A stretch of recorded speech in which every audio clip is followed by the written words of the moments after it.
White Noise. I'm not really I going know. to even tell you what it's about, but it's about a family that goes through a lot of stuff, and including a natural disaster. That's one thing that happens. But But wait a minute. Let's go through this. Read it. Read it out. Read what it says. it dramatizes a contemporary American family attempts to deal with the mundane conflicts of everyday life while grappling with the universal mysteries of love, death, and possibility of happiness in an uncertain world. It says nothing about the natural disaster. What the? That's why I Okay. didn't want to read it. I'm like, Yeah. okay, Wow. so it's a family that's That going through a is. lot of. Well, it's kind of true. They're dealing with their inner conflicts and their conflicts with each other, and it's like it's weird. But so it's anyway. We'll get to that later because I have a lot to say about that. Actually, I said I don't have anything to say about this, but I think I do. Uh. It starts off really strong. For I one thing. think. What do you think about the For car crash thing? How it starts out? yeah. Yeah. Optimism. A car crash in a movie is a sign, a symbol of optimism. Is that what it is? American optimism. I this film, for one thing, this film had such a split personality, right? It was three movies. I mean, it was a whole bunch of movies going on. There's an existential movie. There's a movie. Well, there's first act, which is the professor of Hitler studies. Yeah, He takes himself really seriously, too right, seriously, and it's all about the education system, I think. And then the second act is right. about the event. But that was poorly formed. It Here's the was. thing. That was poorly formed. It was. And then the guy that wants to It start the was. Elvis thing. And I didn't quite know what was going. I didn't quite understand what was going on. The only thing that I really understood was, and I'm sure that you're the same way, was the accident and them running from the accident. Yeah, that Right? was act two, was the That toxic was Act event. Two. Airborne toxic event, they called it. Right. Airborne toxic event. And And then three, I don't know what the hell three was, but three was a mess. The third act was, I don't know.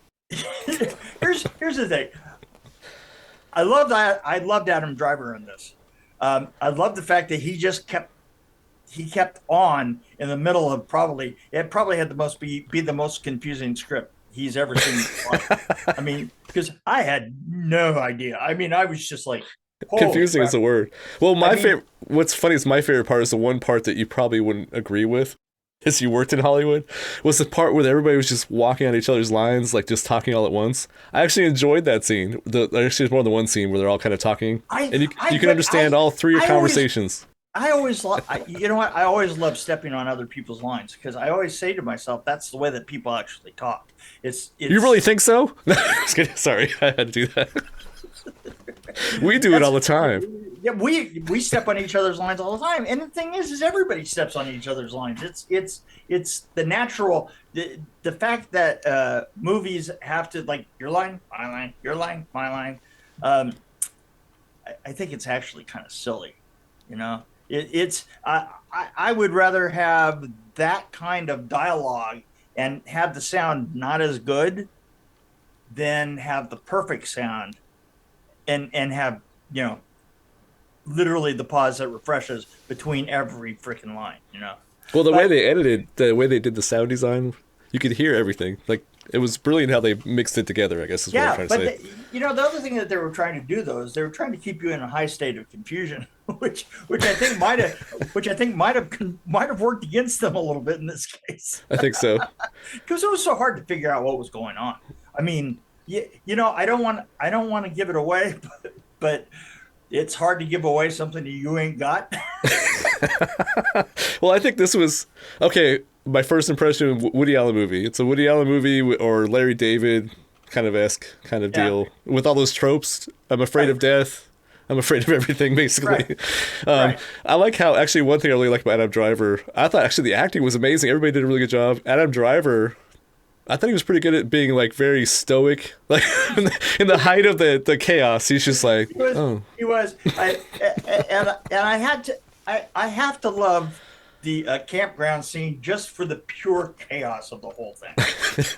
when they're I like well when they're all running. That was the best part. Yeah, But when they're all running. I mean, you're like, oh man, that was kind of a joy. Um, but here's the thing: there is one part.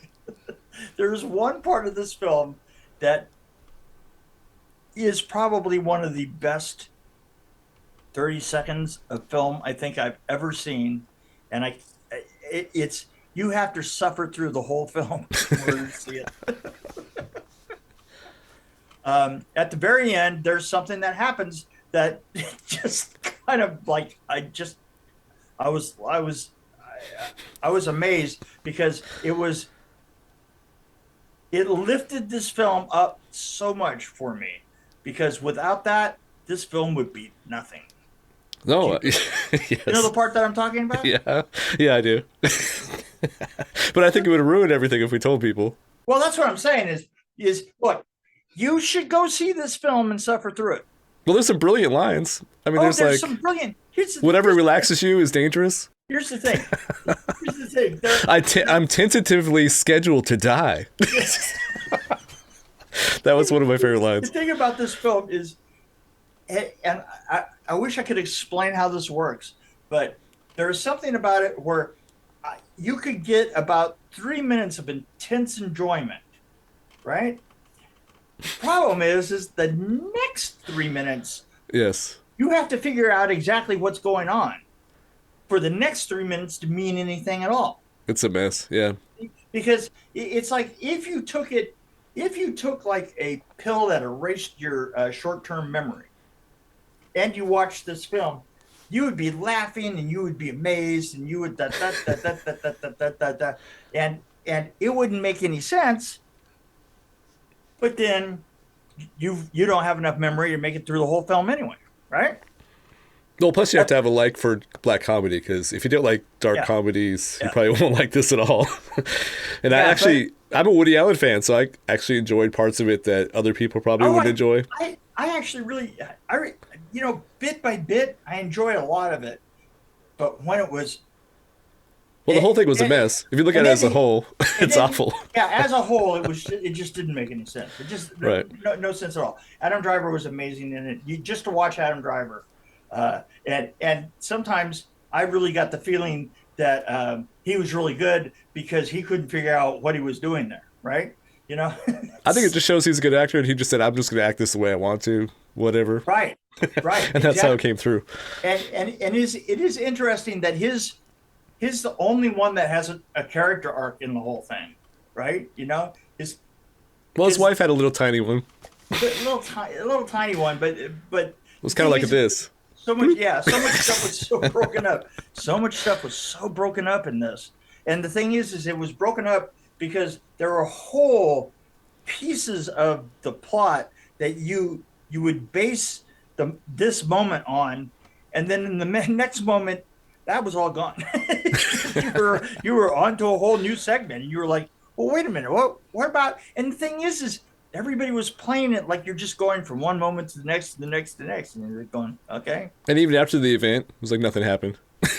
Yeah, and after the big, what you would have to call the big singular event of the film, just kind of faded away into the background. It's kind of like COVID. Everybody's just kind of like, "Okay, whatever, that happened." But, and I say this again. But you have to see the last 30 seconds of this film because it's great. It's just absolutely great. I want to know, what did you think about the supermarket? That's what I'm talking about. Well, I thought the supermarket was it was amazing, actually. That's what I'm saying is the supermarket was the only good thing about this film. Well, I meant the design of the supermarket. I mean, what you see early on. You see that early in the movie. Oh, yeah. Even from the beginning of the film, it was really strange. It was like, it was like somebody did the cereal aisle just in Cheerios. They were so wide. The products were like perfectly lined up, and it was really wide. Right, really wide. You don't see that many products on the shelf. Yeah, that was the other thing. Is it kind of looked like they were doing, those people that take and they get books and they put them up so that the spine of the book creates a color. Yeah. Right? So you walk like an encyclopedia set. Well, yeah, but you walk in their offices and like all the book spines are black. Right? Okay, I see what you mean. That kind of thing. So it doesn't make any sense. So not a design with on the back. Oh yeah, you're right. So I was confused by the supermarket too, because it looked a little bit 70s, or maybe early 80s, possibly 82 maybe. But he said at the beginning of the movie, Adam Driver's character, Jack, I think his name was, he says, 78, wasn't it? I started teaching this class in 1968. I've been doing this for 16 years. So that would be 84, right? 84, okay. But it seemed before that, didn't it? Yeah, like it would seem like the 70s, but I was confused by the fact that he said 16 years. So I don't know. Yeah, but I always thought this is the thing is in 1984, it's just like today. Well, I guess there'd be a little lag, but that's what I was thinking. Maybe early 80s. Things used to like. Well, the supermarket, I guess, could be carried over. I saw a film the other day, and I was trying to think it was done in like 75 or something like that, and out on the street was the most incredible mix of cars you've ever seen. Right? You know, I mean, cars going all the way back to like 30s, 40s, probably. 30s and 40s, yeah. I mean, there were Model A's, there weren't Model T's, but there was Model A's on the road as well as 70s cars and 50s cars. And there was just something about it that reminded me more of like being on the street back in the 70s and 80s than now, because nowadays you don't see older cars that are out there, or cars don't look older anymore. They don't make stuff like they used to, man. I didn't say that. And you know that I'm there. Well, here's the thing. This film, I can't rate it too high. I'm going to rate. Here's the thing. I'm going to rate. Look, my hair is just absolutely going crazy. I'm going to rate this at a 2. But I want a 30-second timeout to rate it at a 5. I think I'm with you. The last 30 seconds in the store. I think I'm with you, yeah. Well, now all these people are going to go fast forward to the 30 seconds at the end. Hey, works for me. Probably my review for this. It makes you feel like chewing on a tiny dinosaur. Hey, man. Hey, works for me, because you know what? Save yourself some time. Actually, do that. Yes. It wasn't at all connected to what was going on in the rest of the film. But I think it's worth fast forwarding through and stopping when you see the supermarket, because that's amazing. Yeah, the end supermarket, and the great thing is that in the supermarket was every person that was in that town. Right? Yep, and you see some characters that were from further back in, when they weren't even in the same area. There were some characters in there, and I was like, wow, that's it was pure joy. Well, apparently this was a novel, and somebody who has it was a novel. Terrible ADD put this screenplay together. What was I writing again? Oh, let's just do this scene next. The weird thing about this film is nobody turned around and said, hey, hey, man. I mean, the thing is somewhere there had to be somebody on set that was smoking a joint going, hey, man, I just smoked this doobie and this thing doesn't make any sense. It's probably the director. Somebody who was so high that they couldn't explain away. Well, I pictured Adam Driver saying, what is my motivation in this scene? And the director going, I don't know. Just do you, buddy. Do you. Yeah, do you. Maybe they were all smoking a lot of dope and going, hey, man. But this has a really good, I have to say, this really has a good set of actors, though. So, it does. I mean, thumbs up on that. But I'm with you. I give it like pretty much the same. I would give it the same. 2, and then a 5 for the last 30 seconds. I think we're vague enough. Yeah, I think that you can and I would guess that you can go online and you can find the last 30 seconds of this film almost everywhere on YouTube. Yeah, right? that was mesmerizing. That's the word I could use. Absolutely. And I think it was more than 30 seconds. It had to be at least 2 minutes, probably. It was, yeah. It was. But I was like, what is going on? It was just amazing. So I felt like I was high. Yeah, man. Hey, man. No, and actually, I want to watch it over and over again because I was watching certain parts of it, and I felt like I was missing something. Yeah. No, that's. So anyway, yep, that's all we have to say, I think. Hey, my dog's down there chewing on a little tiny dinosaur. I mean, not real. Get away. Get here. Go. So that's probably my review for this. It makes you feel like chewing on a tiny dinosaur. Hey, man. Hey man. Oh wait, let's see if I can. Oh wait, yeah, almost got it. Can you hand it to me again? Oh, thanks, man. What's that movie about?